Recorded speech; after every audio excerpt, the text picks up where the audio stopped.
In this video, we're making easy oven fajitas, an easy weeknight dinner that includes your protein, veggies, and grains.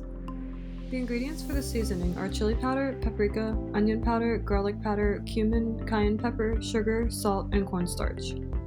The fajitas ingredients are an onion, green peppers, red pepper, chicken breast, vegetable oil, lime, tortillas, and optional ingredients are sour cream and cilantro.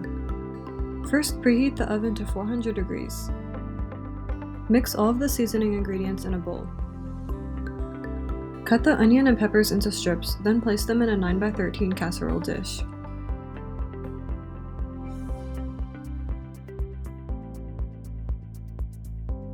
Slice the chicken into very thin strips and add it to the casserole dish.